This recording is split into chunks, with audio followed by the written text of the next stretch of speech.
Hi, I'm Savannah. I drove 9 hours through a snowstorm with a cake in my lap and hope in my chest to surprise my sister at her engagement party. But when I walked in, everyone looked at me like I was the storm. They'd erased me from the guest list, laughed about me crashing, told lies I wasn't supposed to hear. So, what do you do when the family you've always protected finally shows you they never planned to protect you back? Stick around, because the cake wasn't the only thing they left behind that night. Comment if you've ever been treated like a stranger in your own family. And don't forget to subscribe for the next chapter. The snowstorm was easier than family. I left the city just after dawn, the skyline shrinking behind me in the rearview mirror. My trunk was packed tight mostly with a towering white bakery box carefully insulated for the ride. Kayla had once told me she loved strawberry champagne cake more than anything. So I ordered it a week early, paid extra to have it made fresh that morning. 9 hours through sleet, ice, and white-knuckled roads because I wanted to see her face when I walked in. She was my little sister, even when she didn't act like it. I stopped once for gas and hot coffee, changing into my heels in a gas station restroom. My coat clung to me like a wet blanket.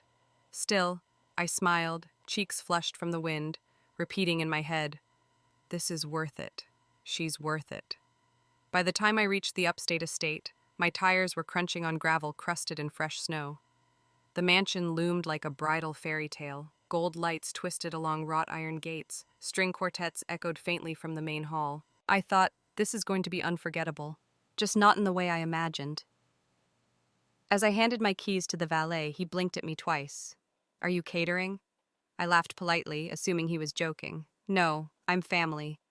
Inside, the air was warm and perfumed with vanilla and roses, but the chill from outside didn't leave my spine. Nobody greeted me. Women in pastel gowns glanced over their shoulders, lips tightening. I took a deep breath, walking in with the cake box like it was a peace offering. Then I saw her. Kayla in a silk blush dress, hair curled into perfection. She was laughing at something a groomsman whispered until she spotted me. Her smile faltered, then her face dropped. "You actually came?" "I drove all day," I replied, trying to sound lighter than I felt. "Surprise, she didn't even reach for the box. I didn't think you'd make it in this weather." I set the cake gently on the side table next to trays of mini macaroons. "Well, I did. You're getting engaged. I wouldn't miss it." She blinked, and behind her one of her bridesmaids leaned in, whispering loudly enough for me to catch. "She wasn't on the list, was she?"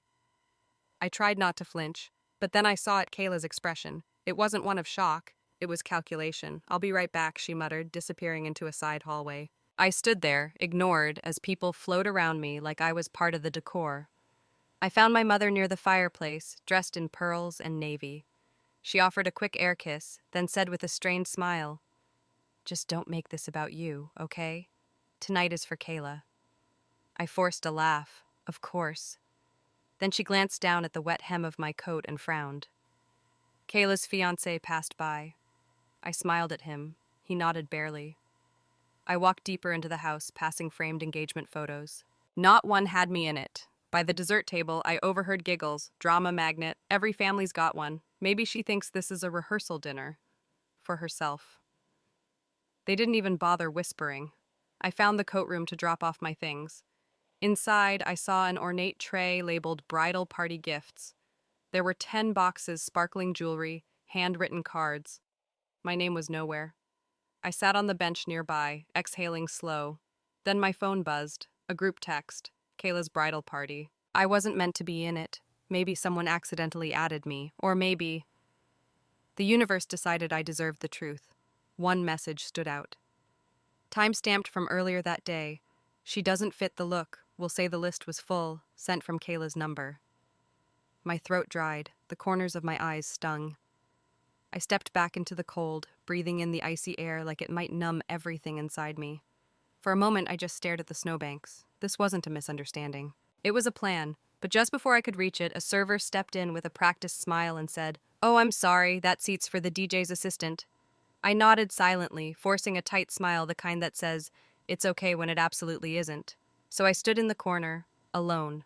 I filled a plastic cup with water from the refreshment table and held it with both hands, fingers curled tightly like I could squeeze comfort out of it. From where I stood, I had a clear view of the projection screen showing a photo slideshow. Childhood pictures of Kayla flashed by blowing out birthday candles, winning her first dance competition, hugging friends at prom. Not one single image included me. I might as well have been edited out of her life. Someone brushed past me, knocking slightly into my elbow without apologizing. I moved an inch closer to the wall. Even the wall seemed more welcoming than the people in this room. Aunt Claire was the only one who even acknowledged me. She appeared briefly in a gown too tight for her age and perfume so strong it nearly made me cough. "You should try to be happy for your sister," she said, lightly touching my arm. "This is her big moment. Just let her have it." I swallowed my pride along with the knot in my throat. "Of course," I replied, voice flat. But the smile I gave her was practiced polished from years of family functions where pretending was a survival skill. She moved on before I had the chance to respond with something real. Not that it would have mattered. No one was really listening tonight. The burn behind my eyes returned. I blinked it away once, then twice. But the third time I gave in. I excused myself quietly and found the hallway leading to the restrooms. Once inside a stall, I locked the door and sat back against the cold wall, the coat still clutched tightly in my arms. The tears came slow, at first hot trails against my frozen cheeks. I didn't sob, I didn't make a sound. I just leaked, like a faucet that had been drip, drip, dripping for years, and no one noticed. I don't know how long I sat there, but eventually I wiped my face with the sleeve of my coat, took a deep breath, and stood up.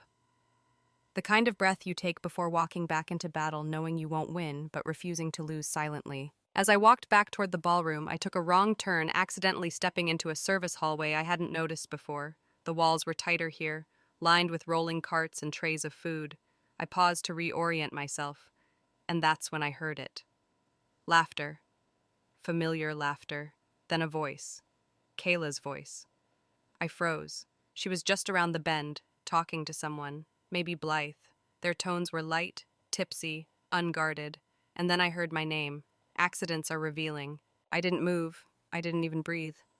Their voices were coming from just around the corner, bouncing off the kitchen tile. I could see their shadows on the linoleum, Kayla's curls bobbing as she gestured with a champagne glass in one hand, and Blythe perched on a stool, legs swinging lazily. "I can't believe she actually drove here," Blythe said, laughter already curled in her voice like a spark waiting for fuel. Kayla replied without missing a beat, 9 hours through a blizzard for what? A pity cupcake? The sound of Blythe's snort was sharp, mean. She's always been desperate for attention. God, what if she'd crashed on the way? Kayla chuckled, and something in her tone cut deeper than I expected. Honestly, I could have used the silence. And the sympathy. The laugh they shared afterward echoed. It wasn't just cruel, it was practiced. I backed away slowly, like any sudden movement might expose me. I didn't care where I was going, I just needed space. I turned down a hallway that smelled like rosemary and cleaning bleach, stumbled into the restroom, locked the stall, and finally let myself cry without holding back.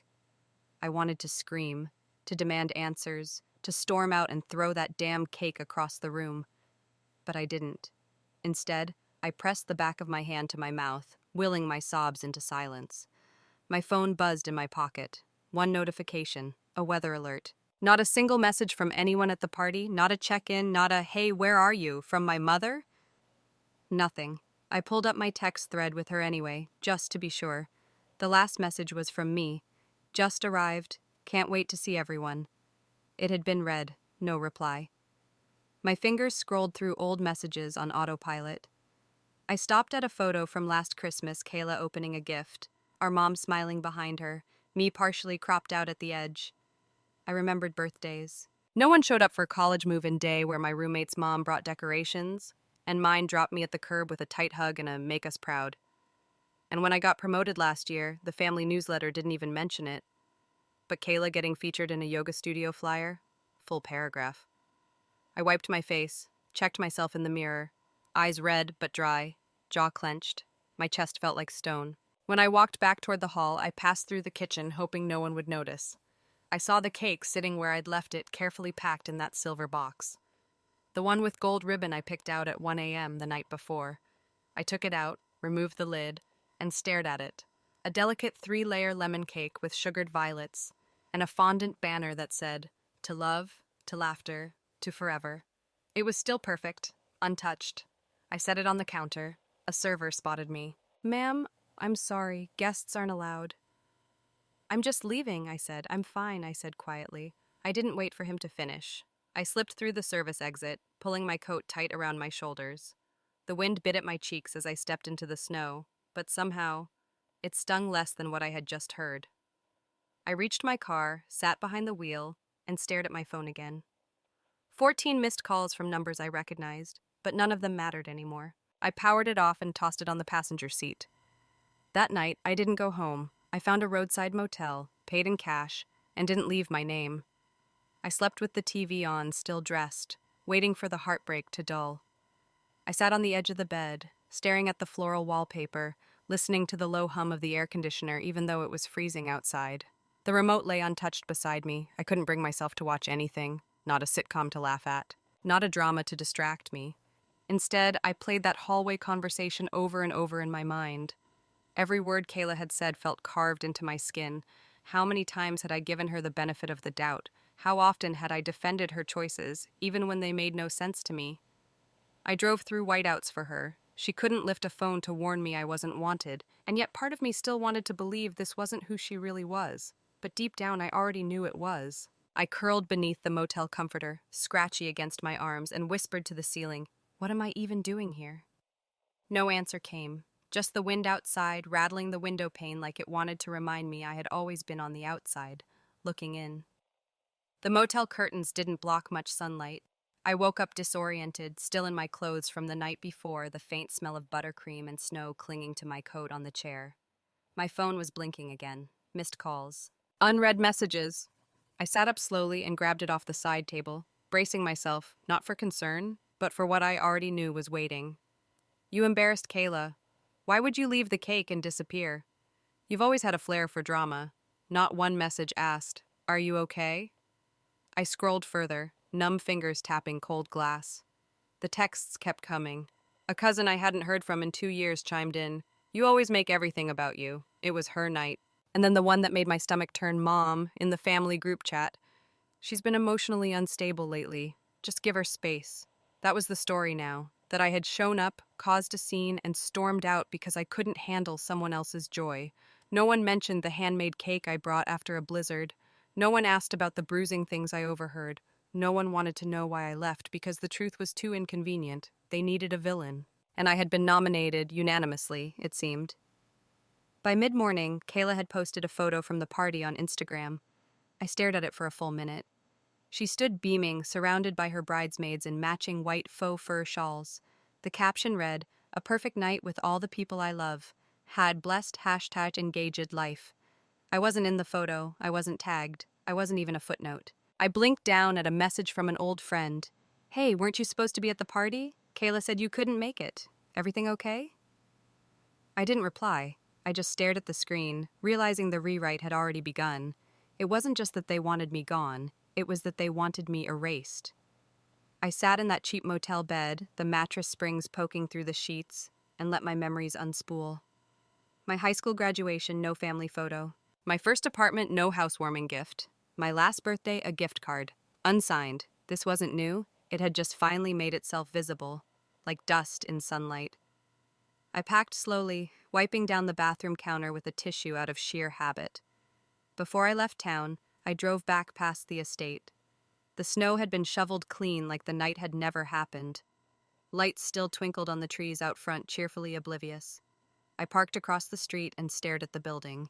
Through a side window near the kitchen, I could still see it, the cake box. Still sealed, still untouched.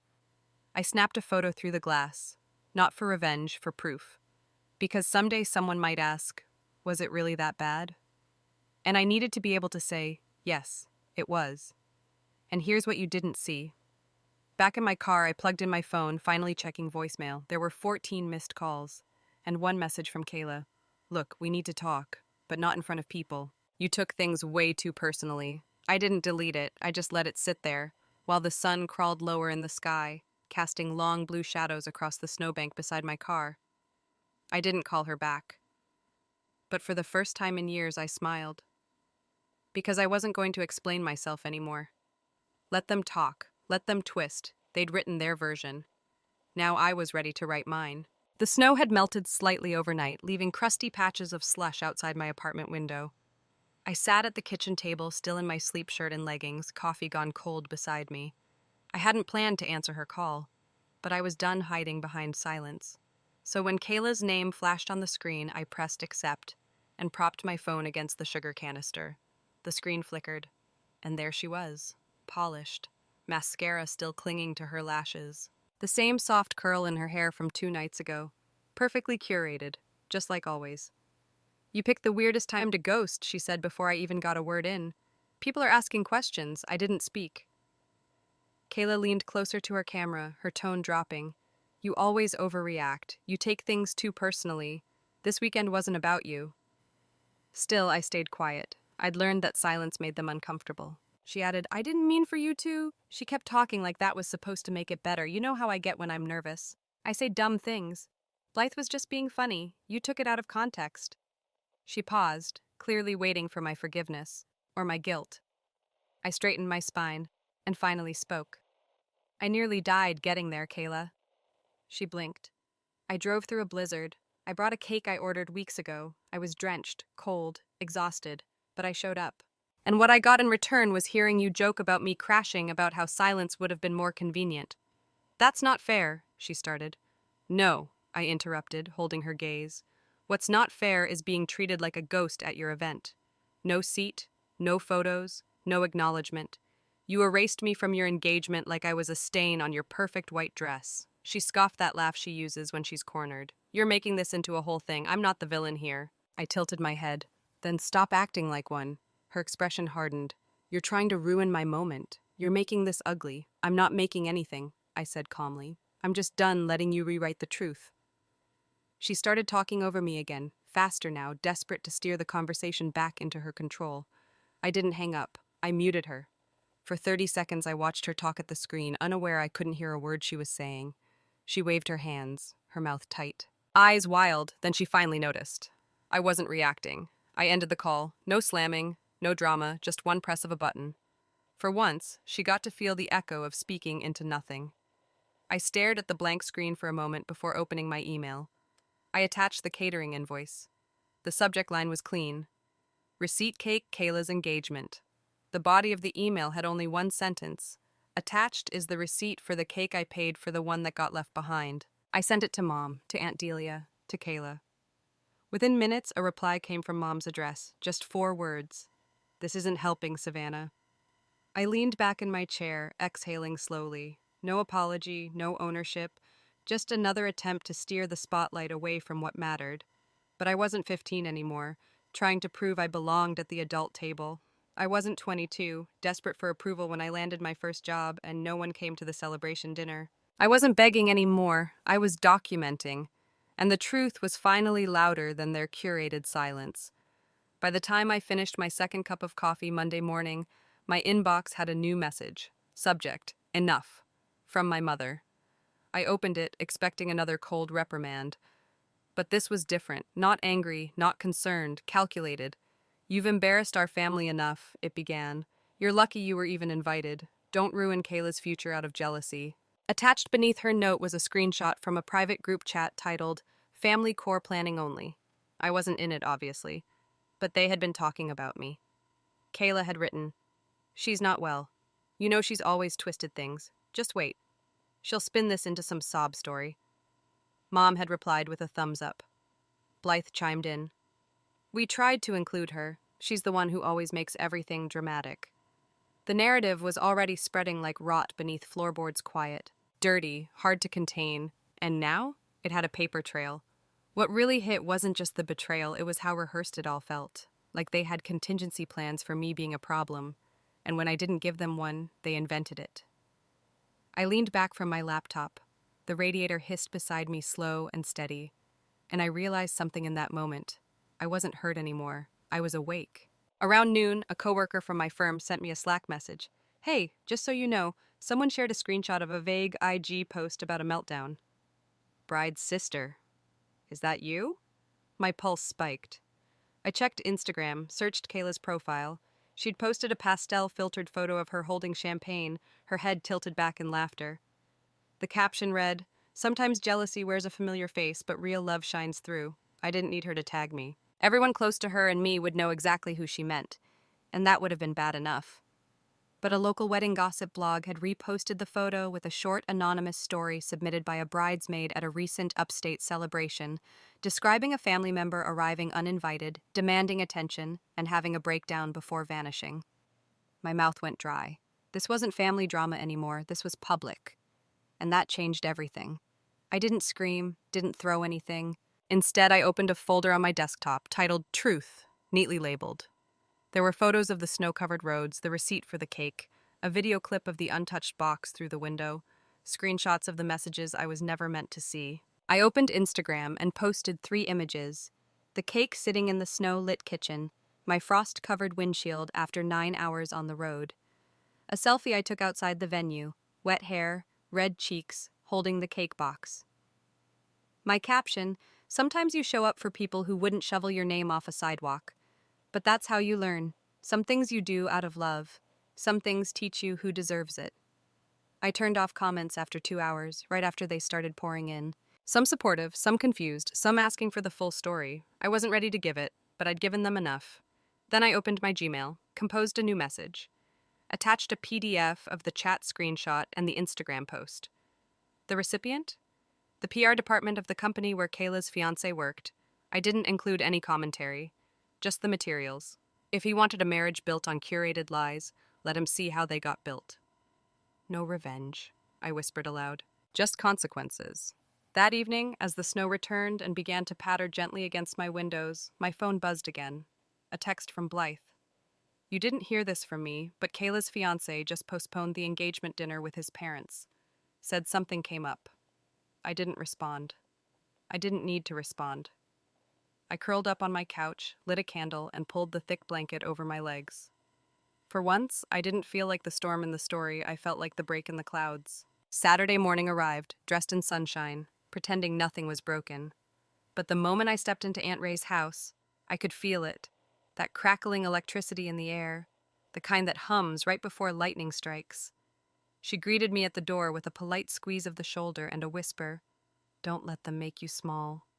Inside, it was brunch theater, white platters of sliced melon and pastries, too many people in cream-colored sweaters. The smell of syrup didn't mask the tension. I took a seat near the window, where no one had to look me in the eye if they didn't want to.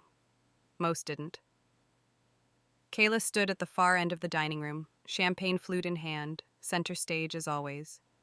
She smiled like a politician and tapped her glass. I just want to say she started, drawing out her words like honey dripping from a spoon. This week has reminded me how beautiful it is when family chooses love over ego. There it was. The dig, smooth, practiced, poisonous. Someone laughed nervously. A few eyes darted toward me. I sipped my orange juice. I was done pretending I didn't hear the tone beneath her words. I stood up, calm, deliberate. Mind if I say something too? She blinked. Aunt Ray's fork stopped midair. A hush rolled across the table like fog. I drove 9 hours in a snowstorm for that party, I began, with a cake I paid for, which sat untouched in the kitchen, while people who claimed to love me laughed about me dying on the road. Gasps. Blythe choked slightly on her mimosa. My mother's face drained of color. Kayla's mouth opened, but I raised my hand, not to silence her, but to hold the floor, just this once. I heard you, Kayla. You and Blythe through the kitchen door, laughing about how peaceful things would be if I never showed up at all. She shook her head, trying to recover. Savannah, that was taken out of context. I didn't let her finish. I pulled out my phone, unlocked it, and hit play. The room filled with their laughter. Kayla's voice, unmistakable. 9 hours for what? A pity cupcake? Then Blythe, giggling. What if she crashed? Imagine the sympathy and the silence. I paused it there. That's the context, I said softly. Kayla's fiancé looked stunned, blinking at her like he didn't recognize her anymore. My mother reached for her wine. No one moved to defend her. No one could. Kayla stood, frozen lips parted in silent horror. Then she lunged toward me. You don't get to twist this, she snapped. I took a step back, phone still in hand. You twisted it the second you decided humiliation was easier than honesty. I called you jealous because you are, she hissed. And I called your bluff, I answered louder this time. You needed a villain in your story so badly you forgot what it cost to make one. The air shifted. The silence wasn't heavy. It was sharp, cutting, real. I didn't stay for dessert. As I walked to the door, Aunt Ray followed quietly, placing a hand on my back. Her voice was a whisper, but it carried the weight of a boulder. "You didn't just clear your name, honey. You burned the whole script." I didn't reply. I didn't have to. The silence they left behind followed me home, but I wasn't alone anymore. Kayla's words still echoed behind me like the last gust of wind before calm. I didn't sleep much that night, not because I was anxious, but because something in me had shifted, settled. When you walk through a storm that fierce and come out standing, it's not the storm you remember, it's the silence after. I woke up Sunday morning to 3 notifications before I even rolled out of bed. The first was from Monica, a childhood neighbor I hadn't spoken to in years. "Did you hear?" she'd written. "Engagement dinner's off." His parents asked for a pause. That's their word, not mine. I stared at the screen, blinking through sleep and disbelief. I hadn't expected it to unravel this fast. Next came a vague status from Aunt Ray. "Truth burns at first, but it sets you free if you're ready." No names, no hashtags. But everyone reading it would know exactly who she meant. The last notification was a photo from the brunch me, holding the mic, mid-sentence. Someone had shared it to a private family thread with the caption, "Unhinged." Attention-seeking, just like always. I didn't reply. Didn't need to. That part of me that used to ache for explanation, used to scream silently, "Just see me," was finally done asking. Instead, I poured myself a cup of coffee and stared out my window at the slushy street. Across the room, an old box of journals sat half open, spilling years of written-over pages. I pulled one out, flipped through. Landed on a sentence scribbled in teenage handwriting. "Maybe if I'm quieter, they'll love me louder." I tore the page out, lit a match over the sink, watched it turn to ash. That girl didn't live here anymore. The day passed slowly, like everything was catching up. At sunset, my phone buzzed again. It was from him, Kayla's fiancé, or maybe ex-fiancé now. I hesitated, then opened it.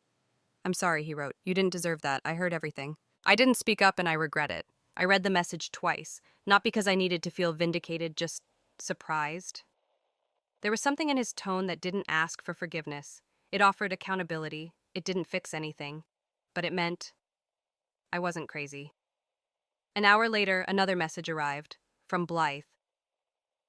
"I'm not proud of who I was that night. Nothing more. No follow-up. No excuse." And yet it hit me harder than any insult she'd ever whispered. That night, I sat at my kitchen table and opened a blank post. Sometimes it takes a blizzard to see clearly. This is for anyone who's ever been made to feel like they were too much just for existing. I didn't hit publish. Not yet, but I saved it. My voice no longer needed a spotlight. It just needed space. Just as I was about to close my laptop, my phone vibrated again. One message, one word, please. "Kayla." I stared at it for a long time, longer than I expected. I wish I could say my heart jumped, that my hands shook, that I smiled when I saw her message, but I didn't, because now I understood the difference between missing someone and missing who you hoped they could be. I placed the phone down and walked to the window. Snow had started to fall again, lighter this time, softer, and for once it wasn't falling on me. I was the storm, and the clearing sky. I didn't respond to her message that night. I let it sit unread but not unseen, like a suitcase packed for a trip no one wanted to take. A full week passed before I dialed her number. When she picked up, her voice was so small I almost didn't recognize it. "You just left me," she whispered. "You disappeared, Savannah. After everything." I leaned back into my couch, the same spot I sat in the night I came home from the storm. "That's how I've felt since I was 9, Kayla." There was no venom in my voice, just quiet truth, and I think that's what startled her most. She didn't fight, she didn't spin, not this time. "I messed up," she said. "I was cruel. I didn't want you to come because I knew people would compare us again. And I hated the way that made me feel." "Then you should have told me," I replied. "I would have still sent the cake. I just wouldn't have driven through a blizzard to get it there myself." She went silent for a while before saying, "I started therapy this week. I closed my eyes, part disbelief, part relief. Good. I think that's the most human thing I've heard you say in years." She tried to laugh. It didn't come out fully. "My fiancé hasn't spoken to me since that brunch," she added. "He said he needs time to figure things out." "Maybe he's learning what I did," I said. That silence can be louder than screaming. Kayla started crying, real crying, not the attention-seeking kind. I didn't comfort her, I didn't coddle her, but I didn't hang up either.